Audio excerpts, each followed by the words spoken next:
जिस हॉस्पिटल में पत्नी डॉक्टर थी उसी हॉस्पिटल में तलाकशुदा पति एडमिट हो जाता है। उसका एक्सीडेंट हुआ था और उसके बाद जो यहाँ हॉस्पिटल के अंदर घटित होता है, पूरी जानकारी सुनोगे तो आपकी आंखें भी नम हो जाएंगी। आखिर क्या हुआ था, पूरी जानकारी यहाँ पर लेने वाले हैं। वीडियो को अंत तक ज़रूर देखिएगा। नमस्कार, मैं हूँ सुदेश कुमार और तिरछी बात चैनल में आपका स्वागत है। दोस्तों, यह घटना जयपुर की है, जहाँ पर कामनी नाम की एक लड़की रहा करती है जिसका परिवार बहुत अमीर है।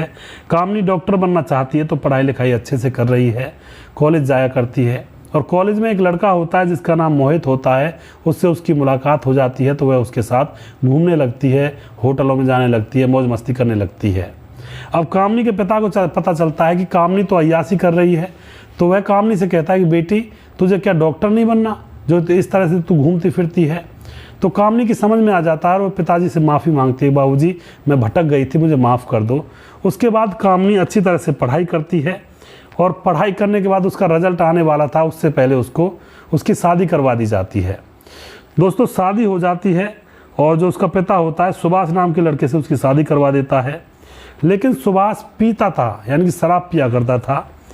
अब जो लड़की होती है कामनी, वह अभी और पढ़ाई कर रही थी क्योंकि उसका फाइनल ईयर रह रहा था और फाइनल ईयर के एग्ज़ाम देने बाकी थे। लेकिन जो पति होता है वह खूब शराब पिया करता और अपनी पत्नी को पढ़ने भी नहीं दिया करता सही से। पत्नी उसको खूब समझाती है लेकिन वह नहीं मानता है। कामनी गर्भवती हो जाती है और एक दिन पत्नी जब अपने पति को समझा रही थी तो पति बेकाबू हो जाता है और कामनी के पेट में लात मार देता है। दोस्तों, कामनी का गर्भ गिर जाता है, उसको हॉस्पिटल में एडमिट करवाया जाता है। और फिर यहाँ पर जो कामनी के घर वाले होते हैं, माँ बाप, वह कहते हैं कि हम तुझे अब उस राक्षस के पास नहीं भेजेंगे, तुम हमारे पास रहकर ही पढ़ाई कर लो पूरी। अब कामनी अपने घर पर बैठ जाती है और कामनी का जो पति होता है वह उसको तलाक दे देता है। इनके बीच में तलाक अब हो जाता है।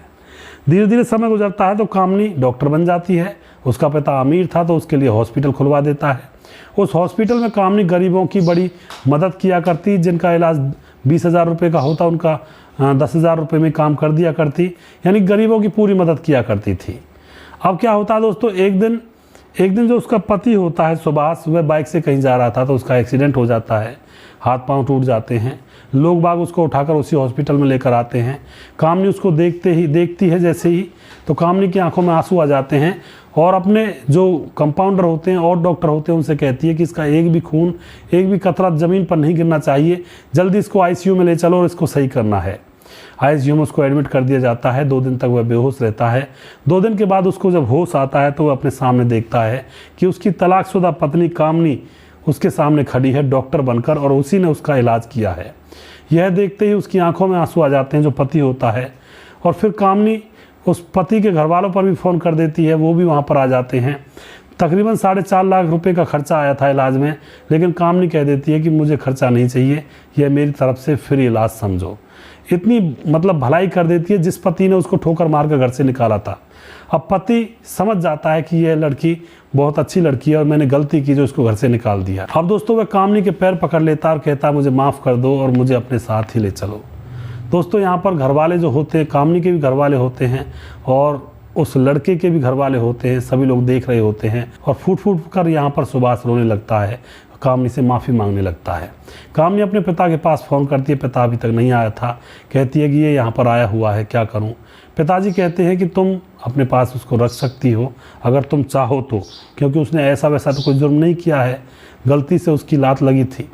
तो यहाँ पर कामनी उससे कहती है कि मैं तुझे एक शर्त पर रख सकती हूँ, तुम शराब नहीं पियोगे, इधर उधर नहीं घूमोगे और तुम अपने घर को छोड़कर मेरे पास यहीं पर रह लो, जयपुर के अंदर ही, क्योंकि अब मैं वहाँ पर जाऊँगी, वहाँ से रोज़ रोज़ मुझे ड्यूटी के लिए आना पड़ेगा, तो इससे अच्छा तुम मेरे पास ही रह लो और यहीं पर दोनों पत्नी पत्नी रहेंगे।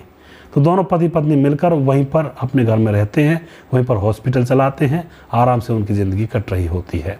तो इस तरह से कभी कभी उतरी हुई पटरियों पर से ट्रेन वापस उन पटरियों पर आ जाया करती है, लेकिन समझदारी से, बेवकूफ़ी से नहीं, समझदारी से। तो आप जो भी कुछ कहना चाहते हो इस घटना के बारे में अपनी राय कमेंट बॉक्स में लिख सकते हैं, लोगों के साथ शेयर कर सकते हैं। अगला प्रोग्राम मैं जल्दी फिर से लेकर आऊँगा, तब तक आप खुश रहें, सावधान रहें, रिश्तों की अहमियत को समझें। जय हिंद, जय भारत।